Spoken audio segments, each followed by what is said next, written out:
Hi అండి. Dry fruits laddu ఎలా చేయాలో చూసేయండి. ఫస్ట్ నేను ఇక్కడ ఖర్జూరం 1½ కప్ తీసుకున్నాను. ఇంక బాదం పప్పు, జీడిపప్పు, పల్లీలు, నువ్వులు అన్నీ కలిపి ఒక కప్ తీసుకున్నాను.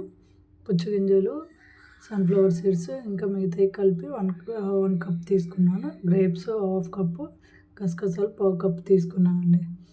ఇక్కడ ఫస్ట్ పల్లీలు చల్లారాలి కాబట్టి ముందుగా వాటిని ఫ్రై చేస్తున్నాను. మీరు నెయ్యి అయినా యాడ్ చేసి ఫ్రై చేసుకోవచ్చు. డైరెక్ట్గా నెయ్యి లేకుండా అయినా ఫ్రై చేసుకోవచ్చు. అది మన ఆప్షన్ అండి. తర్వాత ఒకదాని తర్వాత ఒకటి అన్నీ వేసి ఫ్రై చేసుకుంటున్నాను. ఇక్కడ బాదం పప్పు ఏంటంటే డైరెక్ట్గా బాదం గింజలు వేస్తే ఫ్రై అవ్వని చెప్పి ఇట్లా చిన్న చిన్న ముక్కలుగా కట్ చేసి ఫ్రై చేశాను. తర్వాత జీడిపప్పు, తర్వాత మిగతా సీడ్స్ అన్నీ వేసేసుకొని ఫ్రై చేసుకోవాలండి. మనకి ఫ్రై అయ్యలేదు అనేది మనం నోట్లో వేసుకుంటే కొంచెం క్రిస్పీగా ఉంటాయి.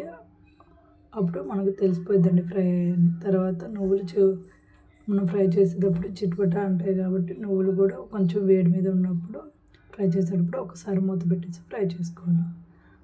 తర్వాత ప్యాన్ వేడిలో ఉన్నప్పుడే మనం గసగసాలు వేస్తే మాడిపోతాయని చెప్పేసి స్టవ్ ఆఫ్ చేసి వీటిని కూడా పైన మొత్తం అన్నీ చల్లారి పెట్టేసుకొని మిక్సీ కచ్చపచ్చగా పౌడర్ చేసుకోవడమేనండి. మెత్తగా కావాలన్నా చేసుకోవచ్చు, కానీ కొంచెం పల్లీలు, జీడిపప్పు, బాదం పప్పు అలాంటివి మధ్య మధ్యలో తగులుతుంటే టేస్ట్ బాగుంటాయని నేను కచ్చపచ్చగానే చేసుకున్నాను. తర్వాత మొత్తం అంతా ఇలా పౌడర్ చేసుకొని పక్కన పెట్టుకోవాలి. తర్వాత ఖర్జూరంలో సీడ్స్ ఉంటాయి కదా, అవి తీసేసుకొని ఇది కూడా మెత్తగా ఒక 2 టైమ్స్ వేసుకొని మెత్తగా చేసుకోవాలండి. తర్వాత మనం స్టోరేజ్ కదా ఒక 10 డేస్ అన్నా స్టోర్ చేసుకోవడానికి చేసుకుంటాం కాబట్టి దాన్ని నెయ్యిలో వేసి కొంచెం ఫ్రై చేసుకోవాలండి ఖర్జూరం. తర్వాత ప్యాన్ హీట్ అయ్యాక నెయ్యి వేసుకొని ఖర్జూరం వేసేసుకోవాలి. అది ఒక 3 టైమ్స్ 4 టైమ్స్ ఒక 5-10 మినిట్స్ అలాగా ఫ్రై చేసుకున్నాక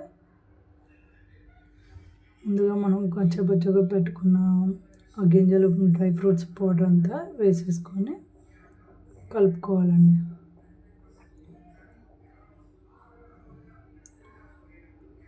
దించేసుకొని కలుపుకొని మధ్య మధ్యలో నెయ్యి అనేది యాడ్ చేసుకుంటూ మనకి ఏ షేప్ కావాలి అంటే ఆ షేప్లో సర్కిల్ కావాలన్న సర్కిల్, డైమండ్ షేపు, స్క్వేర్ అలా కావాలని పిల్లలు అడుగుతుంటారు కదా, మనకి ఏ షేప్ కావాలంటే ఆ షేప్లో చిన్న ఉండల్లా ఫైనల్గా గసగసాలు వేసి ఉండలుగా చేసుకోవాలి. అంతే అండి. ఎంత టేస్టీ అయినా హెల్దీ డ్రై ఫ్రూట్స్ లడ్డు. మీరు కూడా ఒకసారి ట్రై చేసి ఎలా ఉన్నాయో కామెంట్ చేయండి. Thank you.